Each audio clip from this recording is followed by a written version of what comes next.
Bonjour à toutes et à tous, bienvenue dans cette vidéo querelle. Aujourd'hui, c'est un entretien avec Jérôme Pierrat. Il est journaliste, écrivain, documentariste, réalisateur et il va nous parler de tous ces domaines liés à sa grande spécialité puisque c'est l'un des plus grands spécialistes en France du grand banditisme. Il nous parle des voyous et on va voir que le cinéma et les voyous ont une relation complexe très intéressante. Profitez bien de cette interview, n'oubliez pas de vous abonner avant, pendant ou après et de partager la chaîne un maximum. Merci, bonne interview. Je voudrais te demander quelles sont les images qui t'ont marqué dans l'enfance par rapport au cinéma, mais ça peut être à l'art en général. Est-ce que tu as des images de l'enfance qui te reviennent, que tu peux évoquer comme ça, Ah qui ont bah, laissé une empreinte? moi, tu vas voir, c'est assez. Après, les gens vont se dire, il est assez mono-obsessionnel parce que quand on va voir la suite du discours, mais je me souviens très bien, moi, d'un film. Alors, j'étais déjà un peu plus âgé, mais c'est l'affiche du premier Mérine, comme on dit, et pas Mesrine, qui doit dater de 1984. Alors, pas celui avec Cassel, que tout le monde connaît, le biopic en deux parties, hein, mais là, le premier des années 80 qui n'est peut-être pas passé à la postérité cinématographique, mais qui avait une affiche. Je me souviens très bien de cette affiche que j'avais récupérée pour mettre dans ma chambre, où c'était un voyou avec une cagoule, une kalachnikov comme ça, et je sais plus ce qui avait marqué. Enfin bon, voilà, ça c'est une des premières images de cinéma, écoute, que j'ai. Et après, non, les seuls souvenirs que j'ai, c'est surtout le cinéma d'Aubervilliers où j'allais avec mon père. Le Curial, monsieur, ça date un peu, rien que le nom, sans les années 70 et les Ouais. années 80. Et je me souviens de deux, trois trucs, de Soleil Vert, Ouais, un film que marquant, j'ai ouais. vu au cinéma, et d'un autre grand moment de cinéma qui est un peu moins bon, qui s'appelait Les Oies Sauvages, avec, comment s'appelait notre ami James Bond, Ivanhoe. Mais tu Roger me l'aurais Moore, pas, Roger avec Moore, Roger évidemment. Moore, voilà. Donc voilà, tu vois, j'ai des images de cinéma pas forcément très artistiques, mais en tout cas, et puis le Bébel annuel que j'allais voir sur les Champs-Élysées. Voilà, donc tu vois, j'ai pas une connaissance cinématographique très Mais profonde à l'ancienne. je comprends que le cinéma, c'était des moments avec ton père. Si tu devais désigner un passeur par rapport à ça, ce serait lui. Oui, alors du coup, avec un cinéma très genré, plutôt viril, plutôt, j'avais un papa qui avait des références assez aventureuses et assez musclées. Donc oui, on allait voir Belmondo tous les ans. Ça a un peu disparu, mais c'était le rituel annuel, de même que le James Bond annuel, etc. Et puis des films, voilà, plutôt des films, on va dire, qu'on qualifierait de viril aujourd'hui.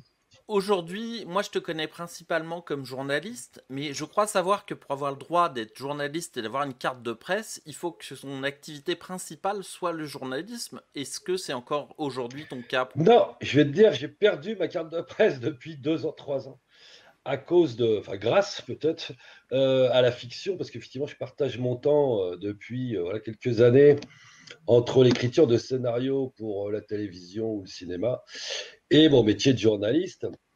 La passerelle, elle était assez évidente, enfin pas évidente, mais bon, le journaliste, c'est quand même raconter des histoires, plutôt qu'elles soient vraies, mais raconter des histoires.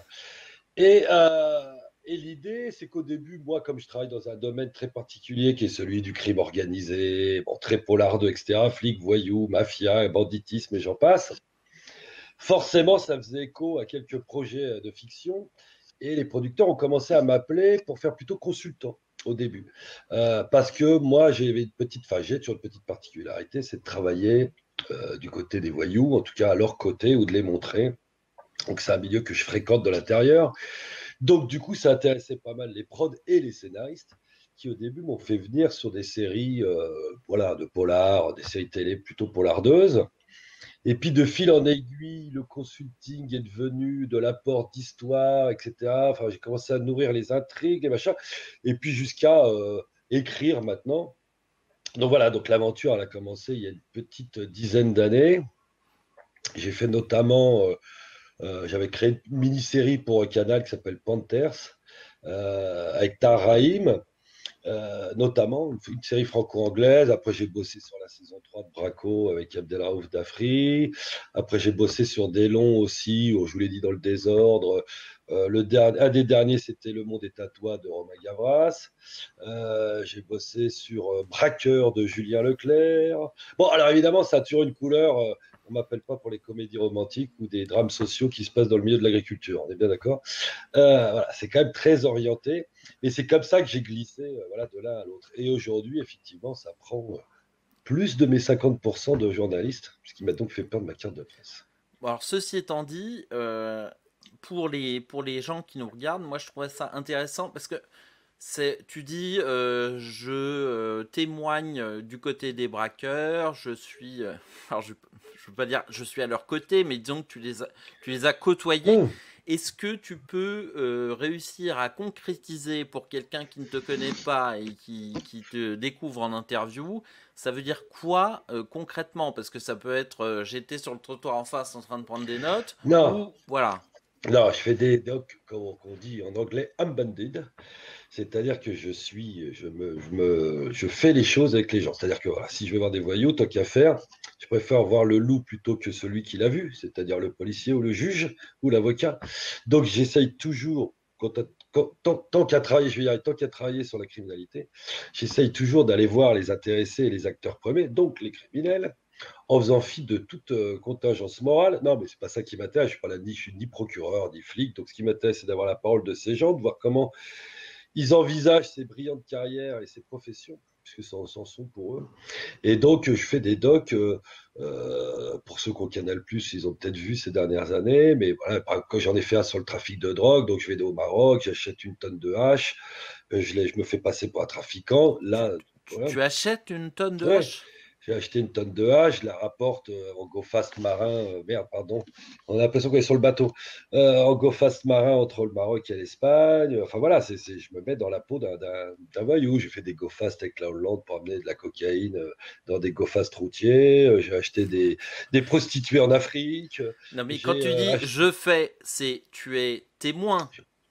Je m'assois à côté du gars qui conduit la voiture, mais je me mets Oui, dans la voiture. les Voilà. mots sont importants, c'est-à-dire que tu es là Ouais. comme un observateur, tu Je n'as suis pas pris observateur. ton argent, acheté des prostituées et de la drogue. Tu as en revanche été présent quand ça s'est produit. Non, alors en Afrique, par exemple, j'ai acheté la prostituée avec mes petits sous, mais pour mieux la libérer juste derrière, voilà, pour montrer comment se passe le trafic d'êtres humains. J'étais obligé de me faire passer pour ou enfin voilà, un trafiquant de drogue, un trafiquant d'armes, un trafiquant. Donc je vais acheter des armes auprès de trafiquants. Après, je les détruis évidemment, mais voilà, non, je me mets dans la peau d'un trafiquant ou je les accompagne. Ça dépend des sujets. Il y a des trucs où je suis obligé de cacher mon identité, puis d'autres où c'est juste, euh, voilà, en invité observateur de l'ONU neutre et pacifique.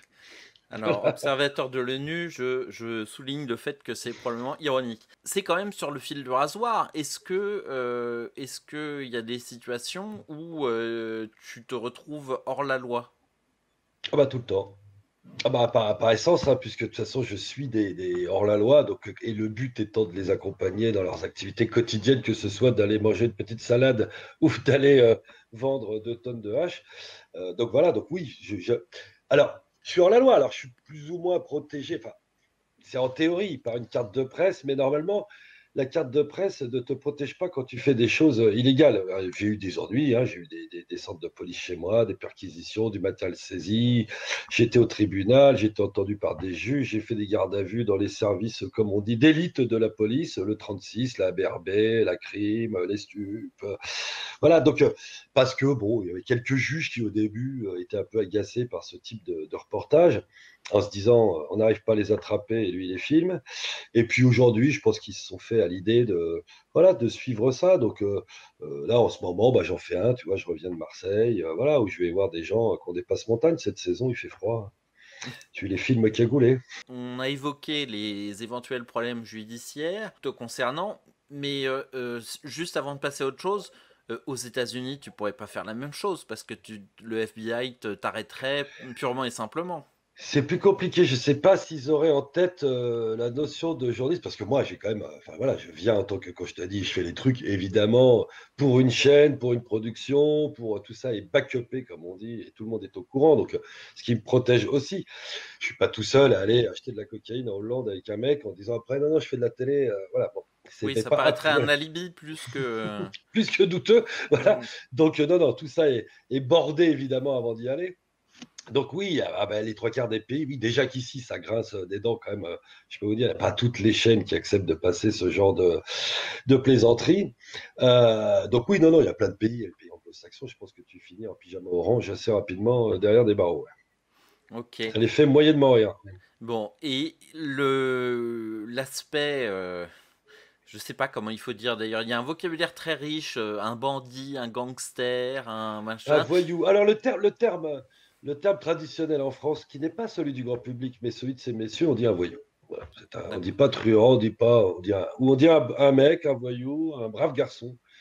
Ça, c'est un terme de, voilà, c'est un terme de voyou. Les voyous, j'imagine que tu as développé une expérience et une technique avec les années, mais quand tu te retrouves parmi un certain nombre d'individus, au moment où tu sors ton micro ou ta caméra, est-ce qu'ils ont tendance à serrer un peu les fesses et à montrer de l'exaspération, de l'inquiétude, de l'énervement Tout dépend de ce que tu demandes.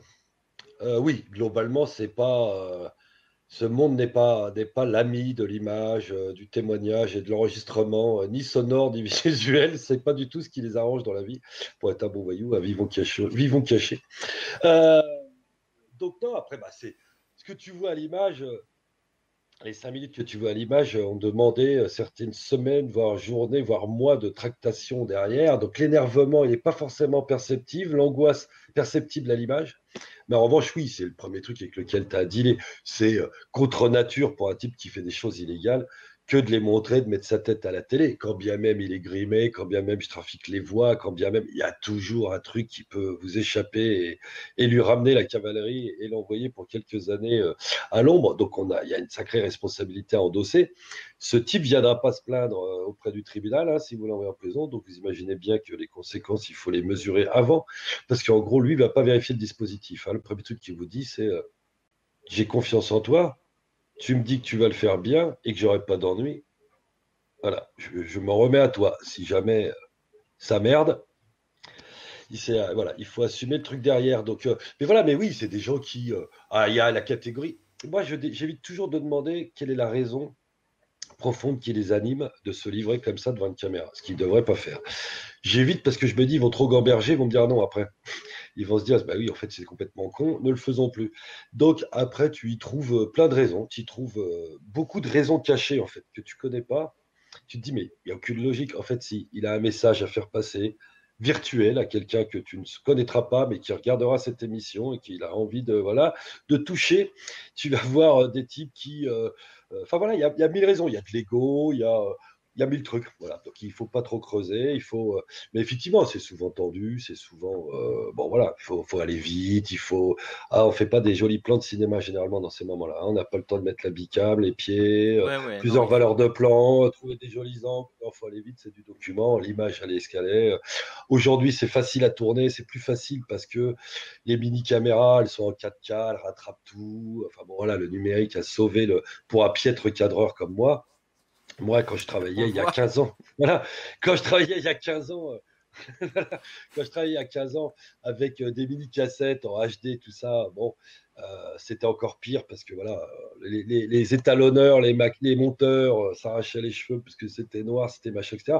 Aujourd'hui, la technologie sauve le plus piètre des chefs-op comme moi, des pires situations. Ouais. Oui, parce que tu te déplaces pas en équipe forcément pour ça non plus. Non, il y a une partie des films qu'on réalise avec un cadreur, un chef-op, un preneur de son et j'en passe. Et puis, il y a toutes ces séquences où les types, on y va à la confiance. Donc, alors, de temps en temps, ils m'autorisent à venir avec un cadreur. Mais Bon, voilà, moi je préfère pas parce qu'en plus le mec, je suis responsable de lui. S'il déconne, c'est pour moi. Et puis je sais jamais s'il a pas déconné parce que les cadreurs, ils ont des lubies des fois et des trucs venus d'ailleurs. Voilà, il faut venir léger, il faut venir rapide. Le gars me connaît moi, il veut me voir moi, il veut voir personne d'autre. Voilà, voilà. C'est quand même des choses compliquées, compliquées à tourner. Est-ce que tu as déjà porté un gilet pare-balles, mais par extension, est-ce que tu as déjà vraiment craint pour ta vie en te disant là je me suis peut-être surestimé. J'ai peut-être surévalué l'inquiétude qui pouvait m'animer. Ouais, ouais, j'ai eu comme on dit, des coups de chaud. Alors, gilet pare-balles. Non, j'en ai porté plus pour faire un go fast et me prémunir d'un éventuel tir de barrage des douanes ou de la gendarmerie. C'est le gars qui me l'avait passé en disant je vais forcer le barrage s'ils sont là. Donc, il faut que tu mettes un gilet parce qu'ils vont tirer. Bon, heureusement pour nous, nous n'avons pas eu à le faire.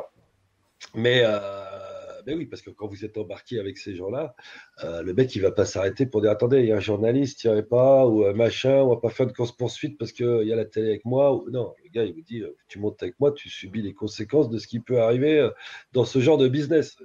Et il y a beaucoup de choses qui peuvent arriver, d'impondérables. Donc, après, oui, oui, il y a des moments. Alors, moi, j'essaye quand même de border au maximum, je ne suis pas complètement débile, donc j'essaie quand même de border au maximum le truc avant, mais typiquement, après, il y a des choses qu'on ne peut pas contrôler, c'est-à-dire, euh, oui, moi, quand je suis allé au Maroc, là, par exemple, oui, sur le bateau, la course-poursuite, j'avais moins peur des voyous qu'on s'est fait poursuivre par la marine marocaine en hors-bord, etc.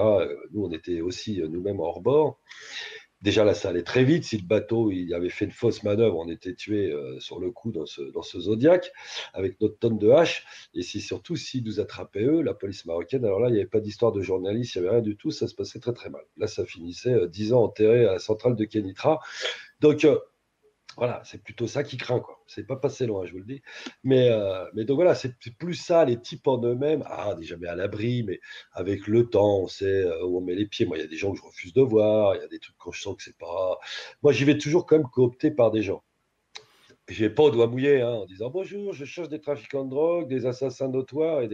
Donc, je viens toujours emmener. Donc, les gens qui m'emmènent essayent de m'emmener voir des gens sérieux, carrés, professionnels. Enfin, voilà. Avant de parler de cinéma et de ta contribution aujourd'hui, je voulais évoquer le tatouage. Aujourd'hui, est-ce que tu contribues? Est-ce que tu es toujours, tu as un rôle dans Tatouage Magazine?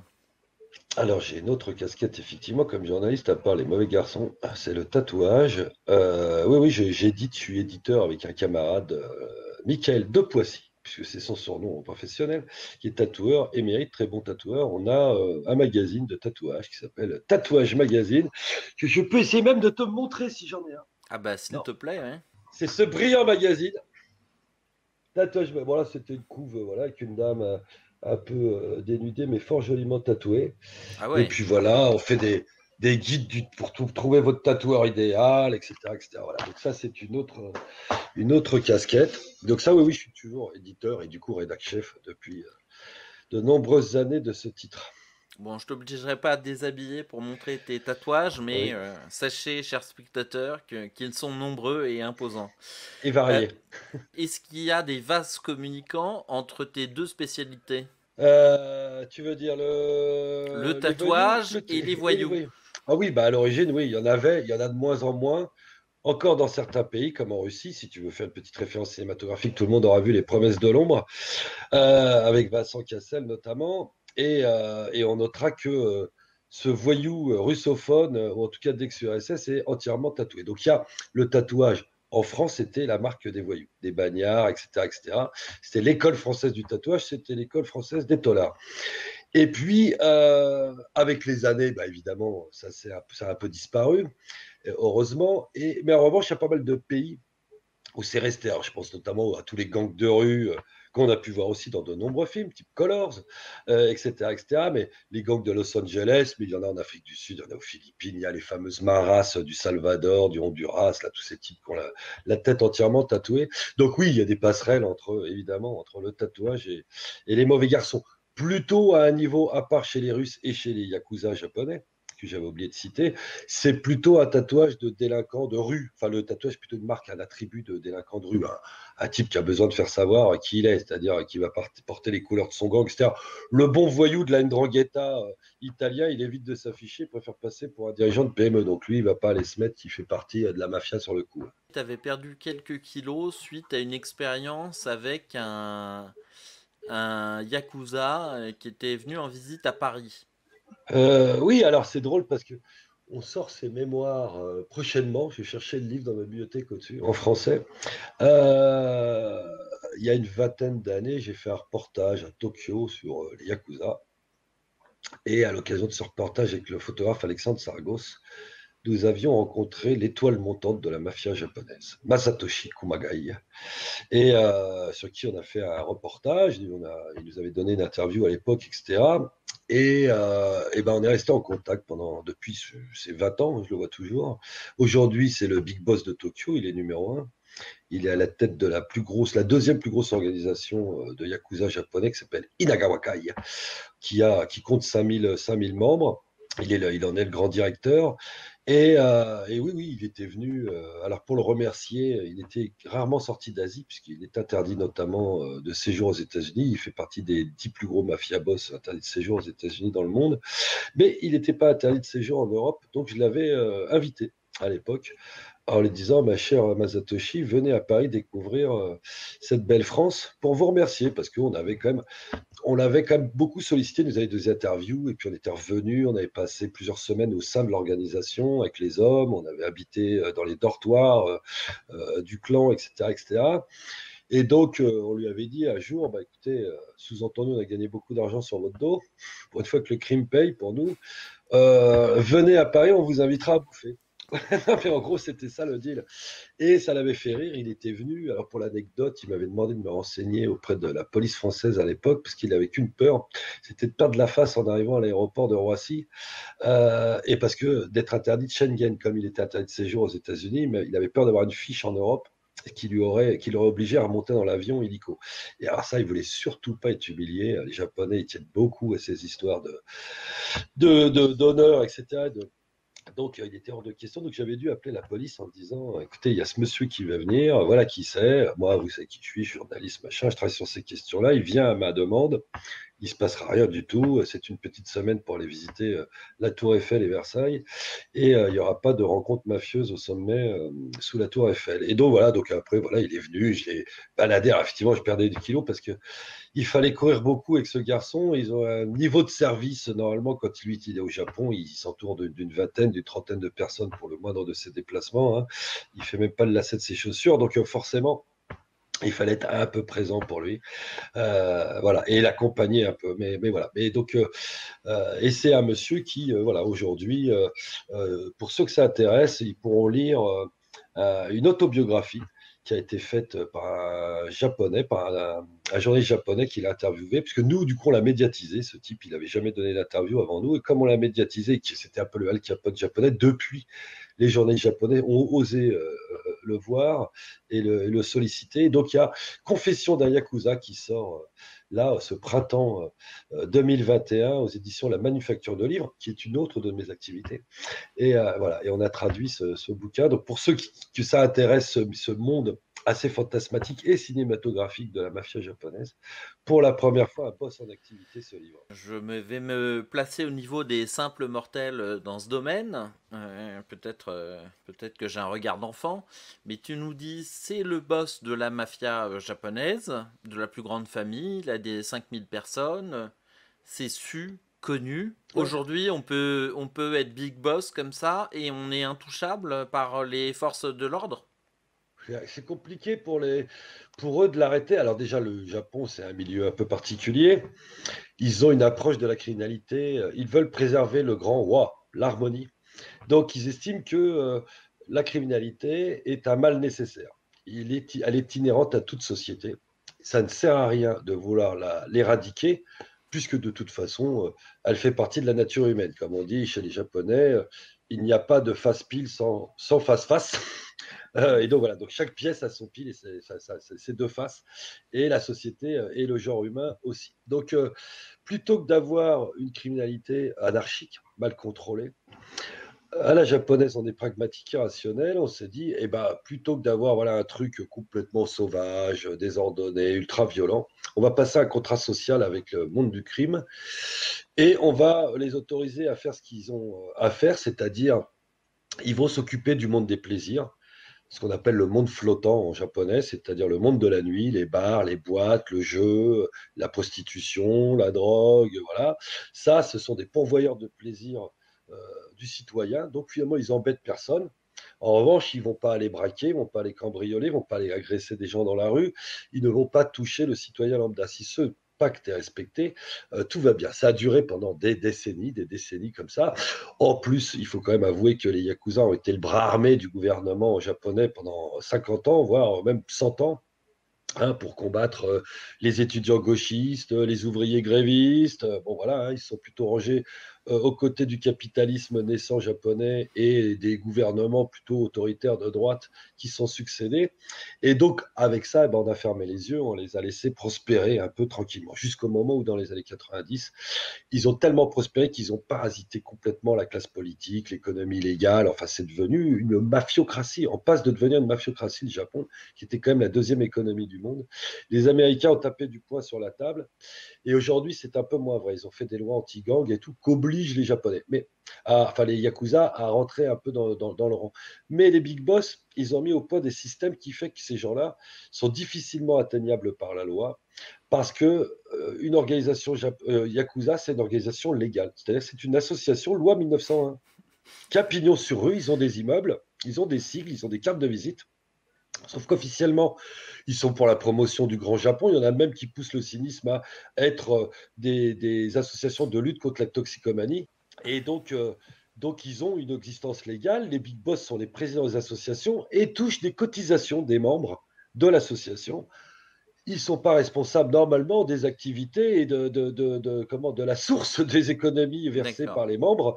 Et donc voilà, c'est très dur de les arrêter. Mais les Japonais étant un peuple plein de surprises, ils ont essayé d'appliquer ces dernières années le droit du travail aux organisations criminelles en disant, puisque ces gens appartiennent à une grande organisation, eh ben, le patron, comme dans une entreprise légale, est responsable de ses salariés. Et si on arrive à démontrer le lien entre le petit mafieux du fin fond du Japon et le big boss qui est à Tokyo, eh ben, le big boss sera condamné pour responsabilité pour les agissements de son salarié. Donc, c'est ce qu'ils essayent de démontrer depuis quelques années au Japon pour faire tomber les grands big boss qu'ils n'arrivent pas à atteindre, ou très très rarement. Je vais revenir en France, au cinéma aussi. Les films de voyous qu'on connaissait, c'était Gabin, c'était des mecs bien habillés avec des beaux Ventura, chapeaux, des les, costumes. voilà. Bah déjà, quels sont toi tes voyous marquants de ce cinéma-là? Oh bah c'est tout le cinéma adapté des romans noirs des années 50, donc Albert Simonin, Auguste Le Breton, José Giovanni, voilà, José Giovanni qui est d'ailleurs passé lui-même à la réalisation. Ça, c'était que des voyous, des types qui étaient voyous, qui sont, à part Albert Simonin, qui sont devenus écrivains de polar au sortir de la guerre dans les années 50-60. C'est les fameux écrivains de la série noire de chez Gallimard et qui ont été portés au cinéma. C'est le cinéma de voyous des années 60-70 français, touché pas au Grisby, du Rififi à Paname, le Haut-Tu, etc., etc., etc. Donc tout ça sont des adaptations des films. C'est après tout le cinéma de Melville, etc., le Samouraï, tous les films de Delon. Voilà, donc on est dans cette mythologie qui était pas forcément d'ailleurs une mythologie à l'époque, qui correspondait à l'image du milieu du moment, c'est-à-dire des types en chapeau mou, en costume croisé, en pompe bicolore, en voiture américaine, ça se passe à Pigalle, dans les cabarets, etc., etc. Ce monde-là, évidemment, a disparu. Donc ça, c'est le monde qui a bercé. Il y a toujours eu, il faut dire, une passerelle très, très intéressante entre le monde des voyous et le monde du cinéma. L'histoire, elle commence dans les années 30 avec un film, Scarface, avec Paul Muni, 1933, le premier du nom, qui met en scène, qui s'inspire directement de l'histoire d'Al Capone, hein, qu'on appelait Scarface à cause de sa balafre. Et ce film-là, quand il sort notamment en France, et les vieux voyous d'ailleurs le racontent dans certaines mémoires écrites à l'époque. Ils disent on va au Vepler. Vepler, c'est le grand cinéma de la place Clichy à Paris. Et les mecs ouais, vont voir Scarface, et quand ils ressortent, le voyou français jusque-là, il était plutôt habillé avec une casquette, comme on le voit dans un peu Casque d'Or, le film de Becker, avec une casquette, des espadrilles, une espèce de, on appelait une ceinture à la malle au ventre, cette espèce de grosse ceinture qui entourait la taille, etc., etc., des bretelles. Enfin, il ressemblait presque à un ouvrier. Et puis quand ils vont voir ce film-là, ils ressortent, les mecs, ils se disent, il faut qu'on soit les bandits de Chicago, tout ça, on en parle beaucoup dans la presse depuis quelques années. Donc on voit des photos d'eux avec leur Borsalino, etc., etc. Et cetera. Et donc les types, quand ils voient Scarface, ils disent, bon, il faut arrêter les espadrilles et les casquettes d'ouvriers, là, on va les saper comme des hommes du monde, et ils vont commencer à mettre des complets, des par-dessus, des manteaux poils de chameau, et j'en passe et des meilleurs, des petites pochettes, la bagouze à l'annulaire, et compagnie, et compagnie.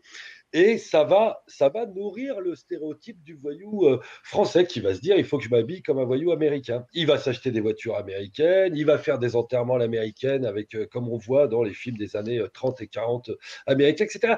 Il y a une espèce de jeu de miroir assez hallucinant comme ça.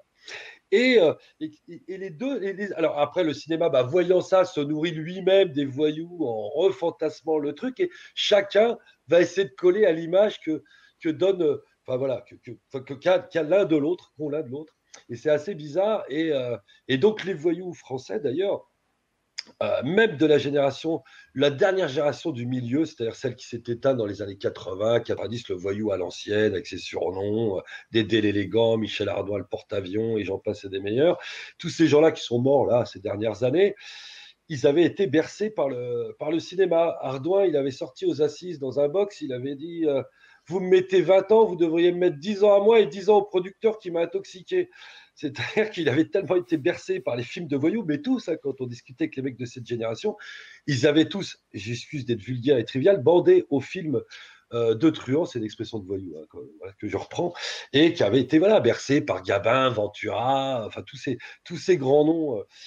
Voilà. Et ces types avaient épousé la carrière, mais on retrouve la même mécanique après. C'est-à-dire aujourd'hui, quand on parle cinéma avec les voyous de cité, c'est quoi? Le type qui est braqueur et voleur, il a regardé Hit, il l'a vu 250 fois, il sait que la scène du braquage de la banque, elle dure 8 minutes en plan séquence.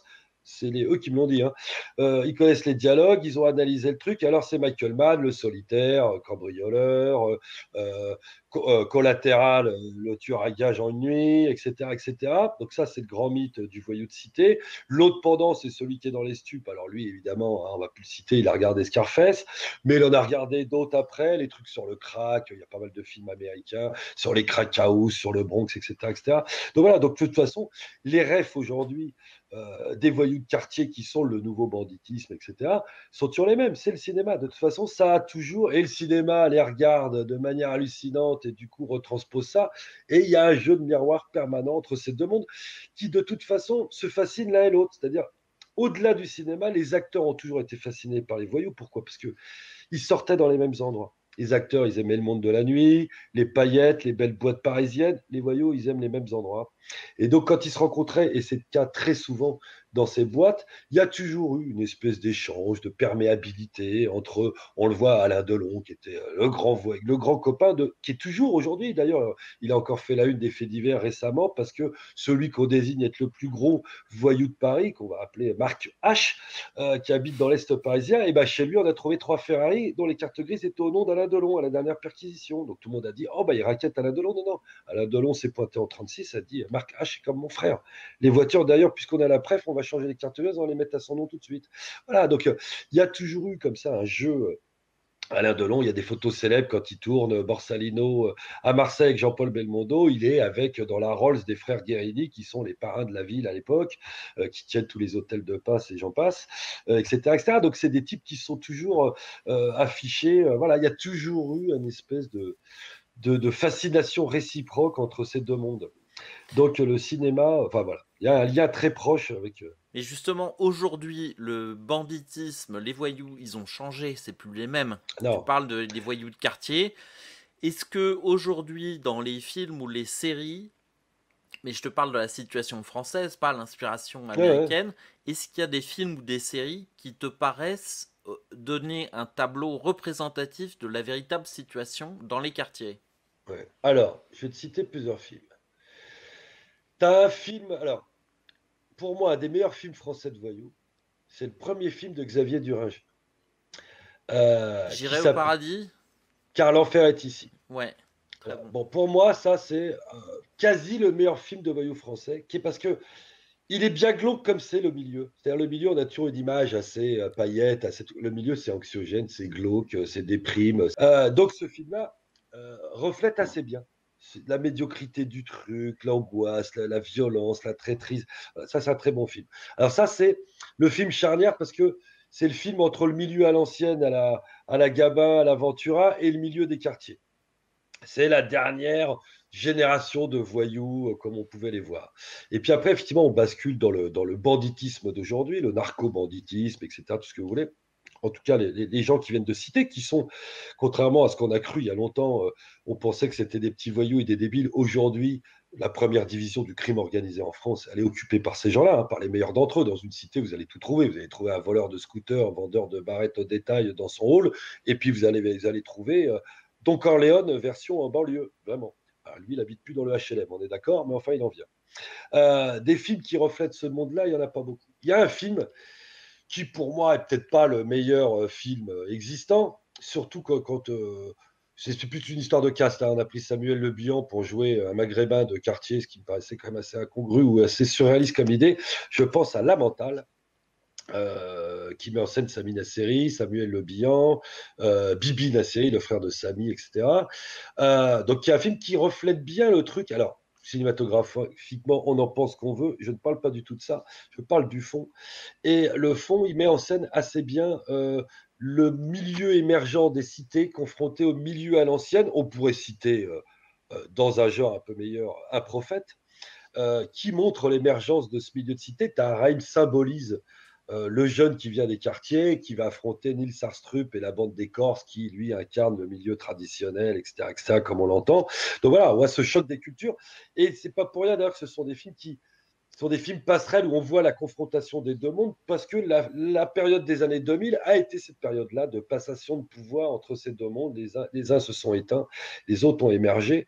Donc voilà, donc c'est plutôt des films passerelles comme ça, des films uniquement consacrés au milieu des cités qui montreraient aujourd'hui où ils en sont.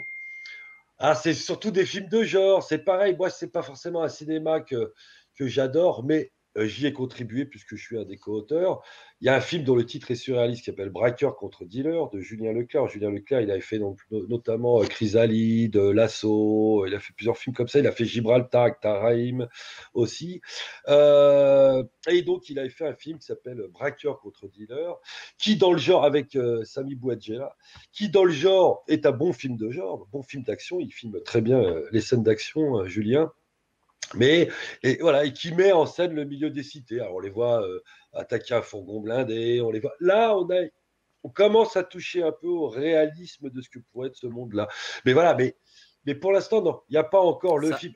Les films de Marshall sont des films très datés pour ceux qui s'y identifieraient, n'en parlons pas de Bronx, etc., qui sont des films dont, déjà au scénario totalement improbable et irréaliste, et en plus qui se mettent en scène finalement et des voyous et des flics totalement anachroniques, parce que c'est les voyous et les flics de Marshall des années 80, des films à la limite avec Yves Montand, Depardieu, c'est-à-dire la génération après les Lino et les Gabins, à la fin des années 70, début 80, ce polar à la française, très Alain Corneau, etc., etc. Et lui, voilà, il essaye de revisiter cette atmosphère-là, sauf que on est 30 ans après et que, bon, voilà, il y a quand même une forme d'anachronisme assez poussée dans ces films-là. Ouais. donc je comprends que finalement, ce film sur le nouveau banditisme, sur les voyous dits de quartier, il reste à faire. Moi, je pense, il a été abordé, il a été en périphérie. Il y a des gens. Le film de Romain, sur lequel j'ai travaillé, de Romain Gavras, là, Le Monde est à toi, avec Vincent Cassel et Isabelle Adjani, et Karim Leclou, un formidable acteur que je vous incite à suivre. Il est bien, mais il a un côté trop pop. Il a un petit côté second degré, pop, exprès à la Romain, parce que c'est son univers, etc., etc. Et donc, il te sort un peu de cette réalité-là, mais il est dans cet univers-là. Mais effectivement, globalement, le film de genre de voyou est à revisiter en France, voilà, à l'aune de ce que c'est aujourd'hui. Alors, des films de cité, il y en a plein, mais pas forcément, qui sont très bien, mais qui vont pas forcément pousser le truc jusqu'au bout. Retour un peu sur le réel. Aujourd'hui, l'image que donne la télévision, les médias, grand public, j'ai envie de dire, est pas très claire et véhicule parfois un petit peu des idées vagues et avec des raccourcis. Quid du, du rapprochement éventuel entre les nouveaux voyous et le terrorisme, le salafisme. Alors, c'est assez fantasmatique parce qu'en fait, dans les faits, quand tu regardes, on te vend toujours le truc en te disant, «Les voyous aujourd'hui financent le terrorisme, par exemple, le trafic de stupes finance le terrorisme». Bon, alors on va prendre l'exemple de la France, hein, ou même d'autres pays européens. Il y a aucune affaire. Aucune affaire qui a été mise à jour, aucune affaire qui a été judiciarisée. Ah, c'est pas que les flics, voient pas, hein, ou travaillent mal, c'est qu'on n'en trouve pas. Ce qu'on a comme phénomène, c'est-à-dire que généralement ça superpose pas.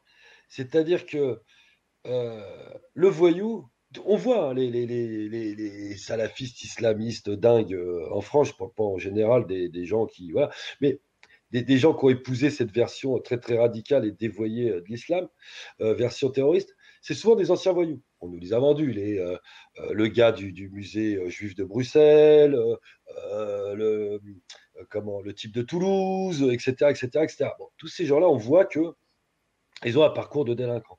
Avant de donner, dans l'horreur, ils ont multiplié les séjours en prison, et cetera, et cetera. Souvent de petits délinquants. En fait, c'est des gens qui, faute d'avoir réussi dans la délinquance, se sont tournés vers autre chose, vers une autre famille. C'est des gens qui se cherchent, non mais c'est vrai, c'est toujours le même profil. C'est-à-dire que les gars vont dans la délinquance, ils réussissent pas. On voit bien, c'est toujours le niveau zéro de la délinquance, hein. Un type comme, Ahmed C avait 50 condamnations à son casier pour des trucs assez minables à chaque fois, hein, des 3 mois, des 6 mois. On n'a pas affaire à Al Capone. Al Capone, il n'est pas débile. Al Capone, il a les fesses sur des millions d'euros. Il ne va pas devenir salafiste ou barbu ou foutre en l'air sa vie pour passer le restant de ses jours au fin fond d'une prison de haute sécurité.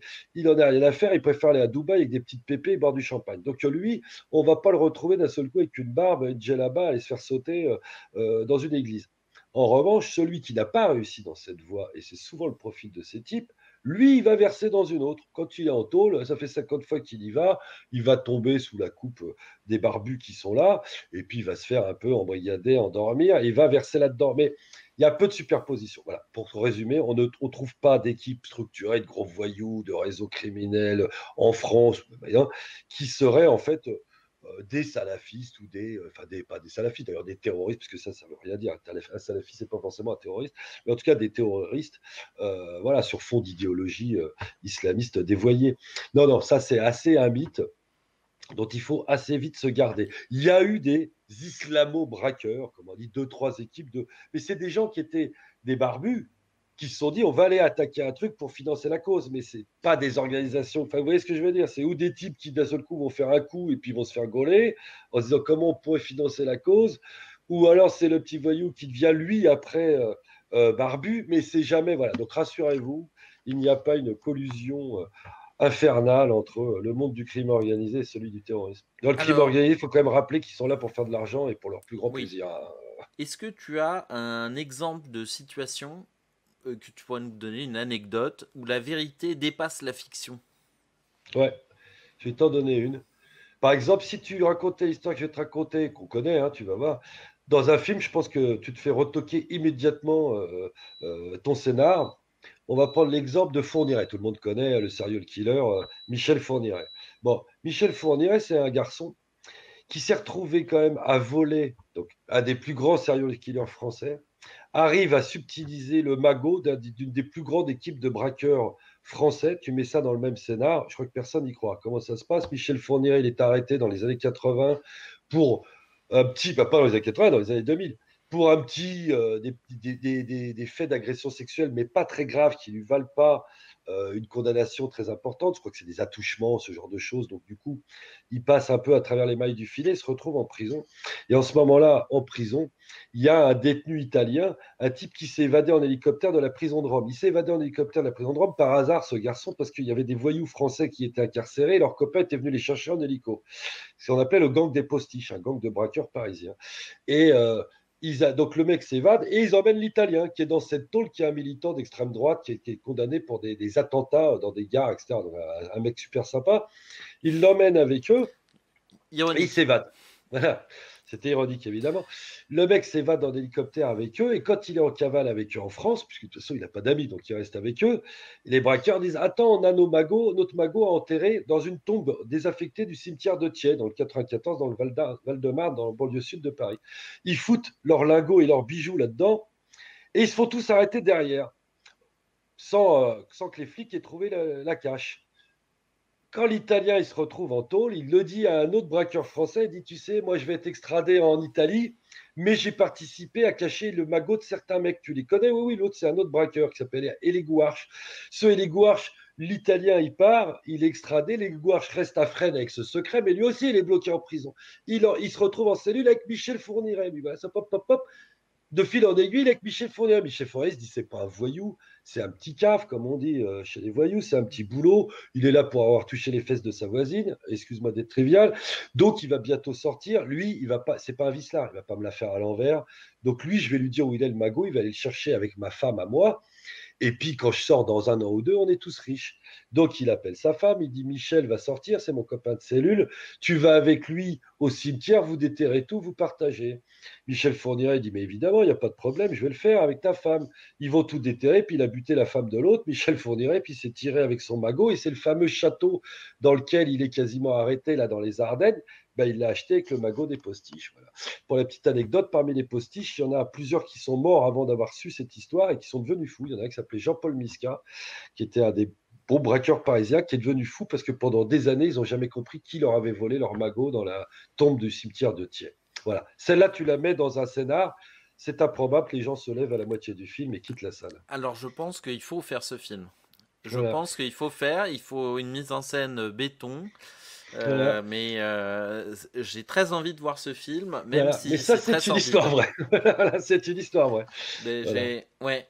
Alors, aujourd'hui et cette semaine, tu m'as dit que tu travaillais sur un documentaire, c'est ça? Ouais. Sur Mais les règlements de compte. d'accord, c'est un sujet. D'accord. Bon, je t'en demande Voilà. pas plus en attendant Voilà. que le film se fasse. Est-ce que tu peux évoquer avec nous tes contributions à des scénarios les plus marquants? Ah bah alors le plus marquant, c'est une série, puisque je l'avais co-créée avec un camarade qui s'appelle Jean-Alain Laban, citons-le. On avait eu l'idée de faire un film sur les Pink Panthers. Alors, les Pink Panthers, c'était des braqueurs serbes qui faisaient les bijouteries. Alors là, pour le coup, ils étaient très cinématographiques, puisque les mecs étaient un peu beaux gosses. Ils se tapaient les plus belles bijouteries du monde, un peu en gentleman, pas un coup de feu, pas un acte de violence. C'était toujours des trucs qu'ils avaient braqués, de bijouterie à Saint-Tropez, c'était reparti en hors bord. C'est ceux qu'on. Bon, voilà. Donc, il y avait tout un truc un peu. Voilà. Donc, on avait fait un petit scénar qui parlait de ça, un développement, et puis finalement, c'est devenu une série pour Canal, une mini-série 6 x 52. Notre grande fierté, c'est que c'était le dernier rôle de John Hurt, qui a joué dedans, Monsieur Elephant Man, et avec une BO composée par David Bowie. C'était aussi la dernière création de David Bowie avant sa Ah mort. ouais. Donc, c'était un peu de la découverte du sarcophage de Toutankhamon. Hein. John Hurt a décédé à la suite de cette série, David Bowie aussi. Bon, moi je suis vivant. Taharaim a prié longtemps pour ne pas y passer dans la foulée. Mais donc voilà, donc on avait fait ça. Ça a été très marquant parce que ça a été un gros boulot, une grosse copro franco-anglaise. On a tourné en Serbie, au Monténégro, en Angleterre, en France. Enfin voilà, ça a duré 6 mois ce tournage. Ça, c'était très sympa. C'était réalisé par Johan Renck, qui est un faiseur de clips à l'origine de Madonna, etc., etc. Un Suédois devenu réal, qui était un chanteur de pop assez connu, mondialement connu. Je me souviens plus du groupe, mais vous le retrouverez. Et ce garçon, après, a réalisé des épisodes de Breaking Bad, Walking Dead aux États-Unis, etc., etc. C'est Ok. un spécialiste des séries. Il n'a jamais fait de long. Donc, il y avait Où est-ce qu'on ça. peut Ouais. voir cette série aujourd'hui?